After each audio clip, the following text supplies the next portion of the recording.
Hello, good morning, જય માતાજી, જય શ્રી કૃષ્ણ. આજની વ્લોગ ની શરૂઆત અમારા વરાજાથી.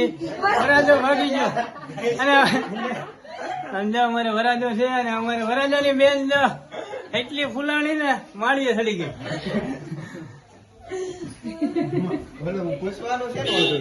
અને એટલા મહેમાન હજી આજે અમારે આવ્યા છે.